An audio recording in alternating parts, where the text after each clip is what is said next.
In the meanwhile, let me in fact get some breaking news that's just come in. Whereas the Israeli and the Iranian airstrikes intensify, the government on Monday has said that it is relocating Indian students in Iran within the country to ensure their safety. There are an estimated 10,000 Indian nationals in Iran, out of whom 6,000 are said to be students, and an estimated 600 Indian students were relocated from the city of Qom to Tehran, which has been the target of the Israeli bombings, and an estimated 110 Indian students from Urmia have also reached the Armenian border by Monday evening and are likely to be evacuated by air on Tuesday.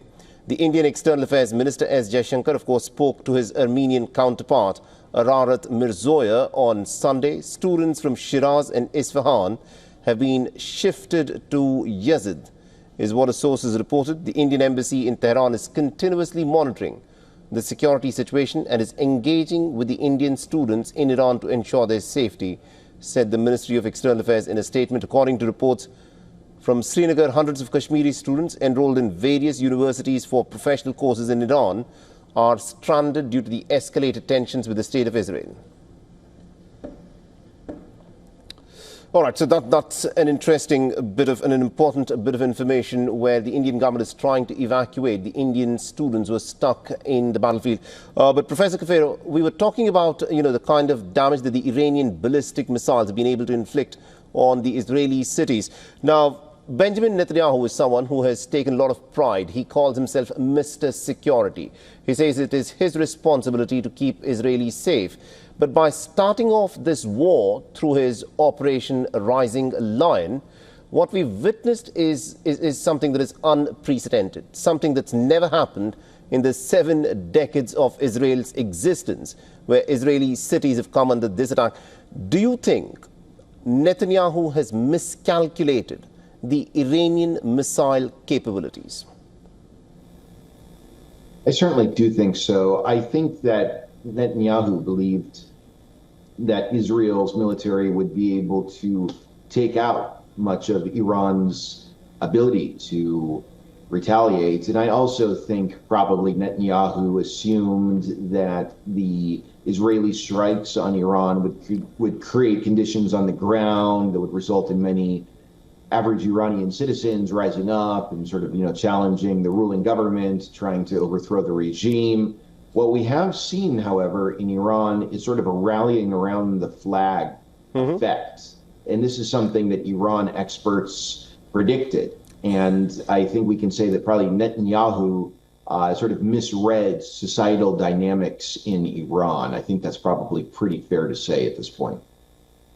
Considering that the United States is now shifting more of its military infrastructure to the Gulf, there are reports that US's Nimitz aircraft carrier is now also being shifted to the Middle East.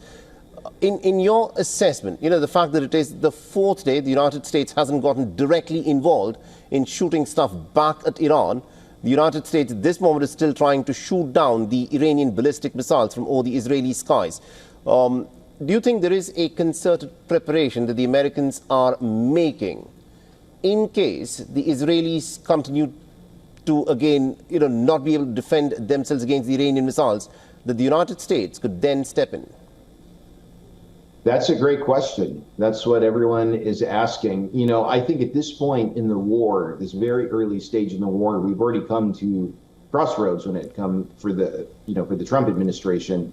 I think one option for the White House would be to rein in Israel, put pressure on Israel to de-escalate and work with other back channels such as the Gulf Arab monarchies, Cyprus, Turkey, Russia, to try to bring Israel and Iran to some sort of a ceasefire as soon as possible. The other option is for the United States to get involved on Israel's side and go way beyond just helping the Israelis defend themselves from the Iranian counterattacks, but actually get the United States to start going on the offense against Iran.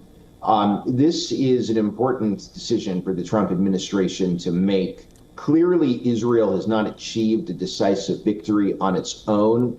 And we see high-ranking Israeli officials, as well as the pro-Israel lobby groups in Washington, doing every single thing in their power to try to pull the United States into this war as much as possible. Whether Trump goes for that or not, I do not know. Probably you know better than anyone else. Trying to predict an unpredictable president like Trump is never wise. Indeed. Thank you very much, Professor Cafero, for joining us with that perspective there. Thank you.